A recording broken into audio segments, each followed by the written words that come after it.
a serial entrepreneur, I've worked on tons of cutting-edge technology companies. But the reason I decided to get into that is because as a teenager, I was misdiagnosed, ended up resulting in 43 hospitalizations and 6 major surgeries. Now, when you're facing surgery, and especially when you're a kid, right, you go from hospital system to hospital system looking for the very best doctors out there.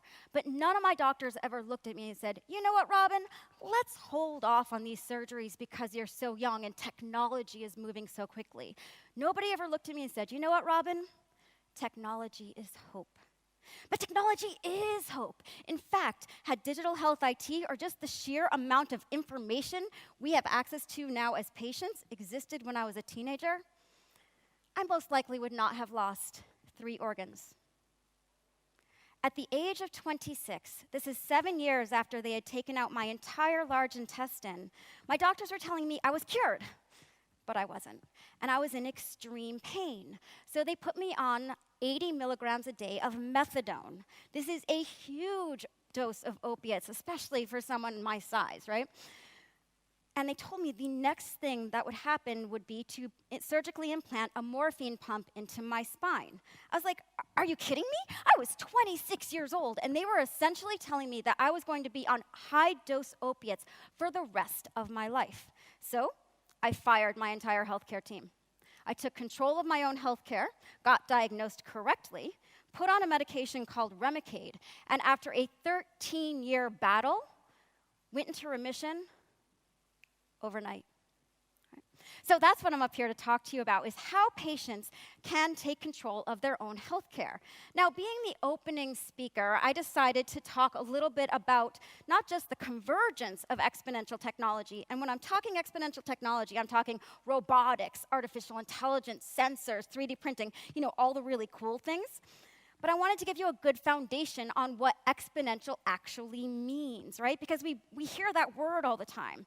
So a nice little graph showing you linear meaning 1, 2, 3, 4, 5, right? And this is exponential, which means a doubling, 2, 4, 8, 16. Once you see it gets to the higher numbers, it starts to go like, right? Give you a visual representation of this. When you take 30 linear steps, 1, 2, 3, 4, 5, 6, 7, you end up going about 30 meters. You can visually see where it's going to end up. But if you take 30 exponential steps, you end up circumnavigating the globe 26 times. 30 linear steps, 30 meters. 30 exponential steps, over 1 billion meters.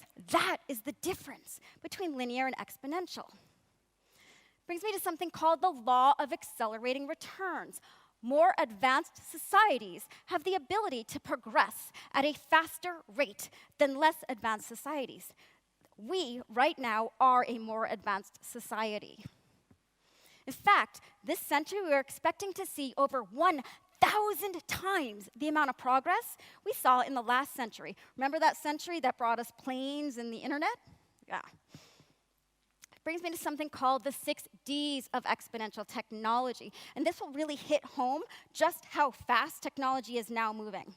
So once a technology becomes digitized, meaning a series of zeros and ones, it becomes an information-based technology, and it hops on that exponential curve, right? And if you think about it, we are right now digitizing our entire world. Our relationships, our memories, everything to do with our bodies is becoming digital.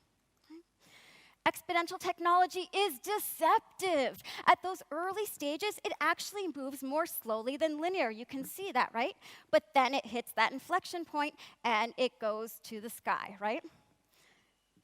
So I want a raise of hands in the audience. How many people think 3D printing is a 1 to 10-year-old technology? Raise your hand. Okay? How many people think it's B? 11 to 20. Okay? What about C? 21 to 30. All right, well, 3D printing is actually a 25 to 30-year-old technology, but it has only recently hit its inflection point.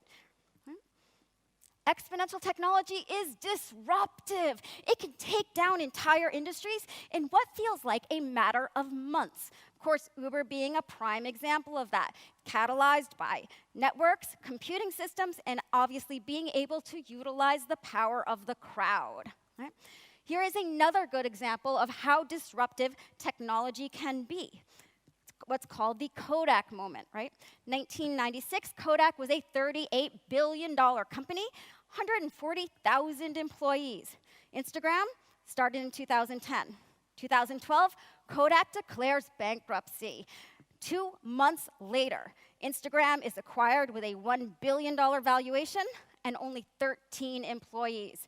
In fact, it is expected that over 40% of the Fortune 500s are going to be disrupted in some way in the next few years.